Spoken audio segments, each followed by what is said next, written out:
اس کے کیا اختیارات ہوں گے، اس کو کتنا فنڈز میسر ہوگا، اس کی کیا کیا لمیٹیشنز ہوں گی، کہاں کہاں. تو ایسے میں جو توقعات آپ سے وابستہ ہیں آپ کی وارڈ سے، ان پہ آپ کیسے پورا اتر پائیں گے؟ اس میں یہ ہے کہ 30 سال کے بعد پہلی ایک جنریشن جو ہے نا وہ 30 سال کی ہو گئی جن کو پتہ ہی نہیں ہے کہ الیکشن، لوکل باڈیز الیکشن کیا ہوتے ہیں. بیسکلی اگر اختیارات ہماری ریاست یا حکومت جو بھی اس وقت ہے اگر وہ ٹرانسفر ہو جاتے ہیں ان لوکل ممبران کے بولے چیئرمین کے حساب سے یا ڈسٹرکٹ کونسل جو بنے گے ان کے حساب سے اگر وہ اختیارات ان کے پاس آ جاتے ہیں تو یہ ود ان 4 ایئرس 4 سال کے اندر اندر یہ تمام جو صرف میری باڈی نہیں پوری یونین کونسل دیگر یونین کونسل وہ اتنی ترقی یافتہ ہو جائیں گے کہ ہر بندہ خوش ہو جائے گا کہ یہ ہمارے یا کوئی نظام آیا ہمارے پاس. اس کے علاوہ جو ہے ہمارا تو یہ ہے کہ اگر فنڈز ڈسٹریبیوشن جسٹیفیکیشن کے مطابق ہونی چاہیے. کون سا علاقہ زیادہ پسماندہ اور کہاں جو ہے وہ میڈیکل کی یا کوئی ٹیکنیکل انسٹیٹیوٹ ہے یا کوئی ادارہ یا چھوٹا موٹا جو بھی ہے تاکہ گھریلو جو ہماری خواتین یا جو بچیاں ہماری پڑھی لکھی ہیں ان کو کوئی جاب کا ذرا آگے ذرائع نہیں ہے یا اتنے اسکوپ نہیں ہے اس ریاست میں. تو وہ جیسے دستکاری کا ہو گیا کوئی ووکیشنل ٹریننگ ہو گئی وہ اس طرح کی کر کے تو وہ اپنے گھر میں بھی اپنی روزی کا ذریعہ بنا سکتے ہیں. اسی طرح فرسٹ ایڈ پوسٹ کا میرا جو ذہن ہے کہ پہلی فرصت میں جو صحت کے حوالے سے اور جو ٹرانسپورٹیشن کے حوالے سے ہے جہاں سے لنک روڈس ہیں اور آئی ایس ہیں چلتی ہیں جو بچوں کو ایسٹ بھیڑ بکری کی طرح لاد دیا جاتا ہے گاڑی ڈال کے وہ لاتے ہیں. اگر وہ روڈیں پختہ ہو جائیں تو جو پونے گھنٹے کا راستہ ہے 1 گھنٹے کا راستہ ہے وہ 20 منٹ کا راستہ رہ جاتا ہے. اور اس طرح کا جو دوسرے اس کے علاوہ جو سیاسی ایکٹیویٹی ہے اس ذرا لوگ نئے اس وقت آئے ہیں کافی سارے ان کو ذرا ایک نئی ان کو 30 سال کے بعد ایک چیز نظر آ رہی ہے اور ابھی تک وہ ان کو سمجھ نہیں آ رہا کہ ہم نے آگے کیا کرنا ہے. ہم نے چلو 1992 میں جب ہوئے تھے الیکشن تو ہمیں ایج اتنی نہیں تھی لیکن پھر بھی تھوڑی اویئرنیس تو ہمیں تھی.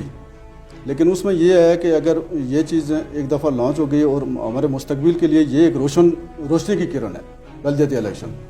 اور اس میں ہم یہ کوشش کریں گے کہ ایسا کوئی جو ریاست کے جو وسائل آتے ہیں یا جو ایم ایل اے کے ذریعے آتے ہیں یا ڈسٹرکٹ مطلب ضلع کونسل کے حوالے سے بھی کوئی چیز فنڈنگ ہوتی ہے اس کو ایگزیکٹ جگہ پہ وہ اور کمیٹی کے ذریعے ہو. یہ نہیں کہ آپ فائلیں اٹھائیں گے اور دفتر میں ہی غائب ہو جائیں اور پیسے پتہ لگے کہ خرچ ہو گئے. ہم یہ سوچتے ہیں کہ ہر جو پولنگ اسٹیشن ہے یا کوئی وارڈ ہے اس کی ایک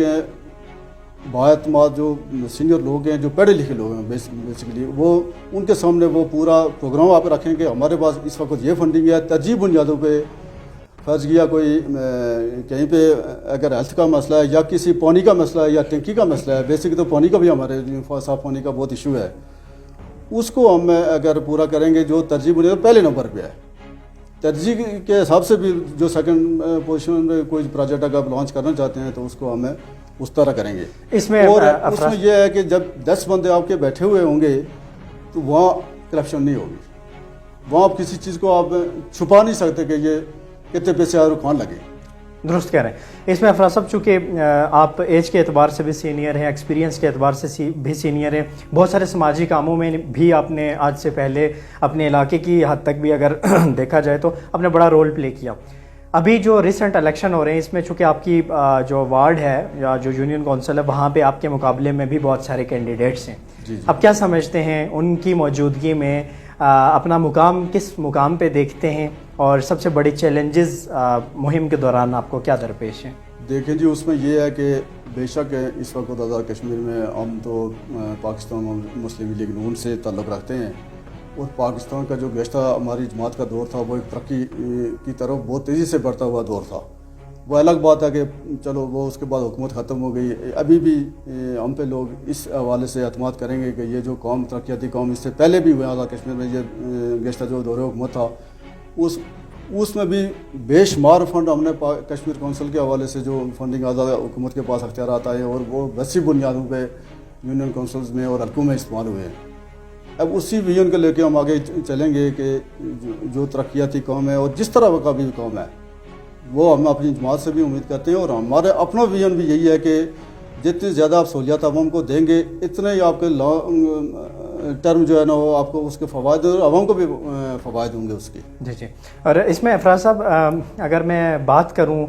چونکہ جیسے میں نے آپ سے پہلے کہا کہ بہت سارے کینڈیڈیٹس بھی آپ کے پاس ادھر ہوں گے، ایک عام ووٹر جاننا چاہتا ہے ان کے مقابلے میں آپ کے پاس ایسا کون سا بہتر پلان ہے کہ ایک کینڈیڈیٹ کے لیے ایک جو ووٹر ہے وہ کسی دوسرے امیدوار کو سپورٹ کرنے کے بجائے آپ کو سپورٹ کرے؟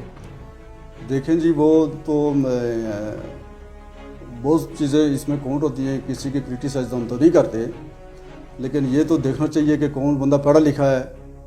کون اس سیاست کو سمجھتا ہے، کون اداروں کو سمجھتا ہے، کام کیسے نکالنا ہے، یہ سب چیزیں ایک بندے کو دیکھنی پڑتی ہیں. تو میں نے اس چیز میں میرا کافی تجربہ ہے اس حوالے سے. باقی جو ہمارے اپوزیشن کے کینڈیڈیٹ یا جس سے میرا مقابلہ ہے وہ تو سب نئے ہیں، اور اس حوالے سے تو میں تو اپنی عوام سے بھی یہ کروں گا کہ آپ ایک ہم مرکز میں رہنے والے لوگ ہیں اور سب کو پتہ ہے کہ کوئی بھی آفیشیلی کام ہے، ان آفیشیلی ہے، سماجی کام ہے، فلائی کام ہے، اس میں سب سے زیادہ، کیونکہ میں این آر ایس پی سے بھی ٹچ رہا ہوں اور مجھے پتہ ہے کہ یہ کام کس طرح عوام تک جو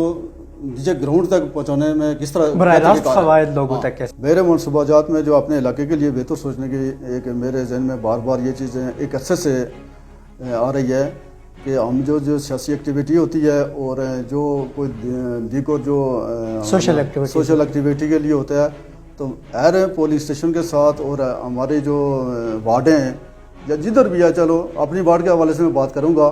کہ جو ہمارے 4 پولنگ اسٹیشن اور 4 جگہوں پہ ایک 50 سیٹوں کا جو ہے کمیونٹی ہال ہونا چاہیے، جہاں پہ ہر سیاسی بندہ آ کے اپنا فنکشن کرے، لوگوں کو وہاں رہنمائی کرے اور اپنا پروگرام پیش کرے. اور جس طرح اور بھی کوئی سماجی جس طرح کوئی این جی اوز آ کے کام کرتی ہیں ان کے لیے وہ حال ہر وقت اویلیبل ہو تاکہ کوئی اپنا پروگرام پیش کرنا چاہے تو یہ جس طرح کوئی ڈیزاسٹر آ جاتا ہے یا کوئی اور معاملات آ جاتے ہیں تو وہاں ایک آفس ہو اور اس کے ساتھ ایک ہال ہو اور وہاں جو ہے تاکہ لوگ اپنا مسائل بھی بیان کریں اور جو بندہ اوپر سے آ کے رہنمائی کوئی محکمہ آتا ہے یا کوئی کسی بھی حوالے سے، سماجی حوالے سے، فلاحی حوالے سے، تعلیمی حوالے سے، تعمیری حوالے سے، ترقیاتی حوالے سے کوئی حوالے سے کوئی پروگرام ہو تو وہ تاکہ اس حال میں ہو جائے اور وہ گورنمنٹ کے لیے بھی فائدہ مند ہے، انتظامیہ کے لیے بھی فائدہ مند ہے اور عوام کے لیے بھی علاقے کے لوگوں کے لیے فائدہ مند ہے. بیسکلی میری جو چیز ہے کہ اس حوالے سے کام کرنا چاہیے اور اسی حوالے سے ہم اسی پوائنٹ کو بنا کے ہم جو باقی پروگرام میں تو وہ وارڈوں میں ہم شفٹ کریں گے. کیسے پوائنٹ ہے اس میں افراز صاحب؟ میں اگر بات کروں ریسنٹ بلدیاتی الیکشن کے حوالے سے جو ابھی ہونے جا رہے ہیں تو اس میں آپ پیسے کی، برادری ازم کی، قبیلائی ازم کی یا تعصباتی سیاست کا عمل دخل کس حد تک دیکھ رہے ہیں؟ دیکھیں جی، یہ جو ڈسٹرکٹ ضلع کونسل کے جو بڑے الیکشن ہیں نا، اس میں کچھ لوگ تو لالچ دے رہے ہیں. حکومتی پارٹی تو ہر وقت لالچ دیتی رہتی ہے، جس کی بھی حکومت ہو، اس میں کسی کو بھی کرٹیسائز نہیں کرتا، لیکن جس کی بھی حکومت ہو وہ تو ذرا ایک اثر ہوتا ہے عوام میں کہ اس کی حکومت ہے تو یہ زیادہ اس کے ووٹ اس کو دے دیں تو وہ ہوتا ہے، لیکن چینج اس طرح نہیں آتی. ایک چیز غلطی سے اگر پھنس گیا تو کسی کو رشوت یا پائپ یا ٹوٹی یا کسی جاب کے حوالے سے جھانسا دے کے وقتی تو فوائد حاصل کر لیں گے، لیکن جو بندہ یہ چیز لیتا ہے تو وہ اس کی عزت ختم ہو جاتی ہے، اس کی عزت بھی ختم ہوتی ہے اور جو باقی ہیں ان کے حقوق کا بھی سودا وہ کر بیٹھتا ہے اور وقتی طور پہ کر بیٹھتا ہے اور اس کے نقصانات اسے اگر 1 مہینے کے لیے فائدہ ہے تو اگلے 5 سال اس کے نقصانات. میں آپ کو یہ بتاؤں کہ اگر فرض کیا میں کوئی چیز ایسی لے کے میں بارگیننگ کر کے 2-4 ووٹ کسی کے حوالے سے ڈلوا دیتا ہوں یا کوئی ایسی بارگیننگ کر لیتا ہوں، اس کی جواب دہ میری نسل ہوگی آگے، کیونکہ اس کے نسل میری نسل کو یا کوئی بھی بندہ کرتا ہے اس کی نسل اس کے بچوں کو لوگ کہیں گے کہ تمہارے باپ نے یا تمہارے سینئر نے یا تمہارے رہنما نے یہ پیسے لے کے یہ کام کیا تھا، تو وہ ساری عمر وہ یعنی 1 نمبر نہیں شمار کیا جائے گا. درست کہہ رہے ہیں افراز صاحب، اور آپ کے خیالات، نظریات اور آپ کی خدمات کو دیکھتے ہوئے ہماری بھی آپ کے لیے نیک خواہشات ہیں. اور اسی کے ساتھ ساتھ میں افراز صاحب چاہوں گا کہ آخر میں ہمارے پلیٹ فارم سے اپنے دیکھنے اور سننے والوں کے لیے آپ کیا میسج دیں گے؟ میں تو اس حوالے سے تمام ناظرین کو اور جو بھی آپ کے ادارے سے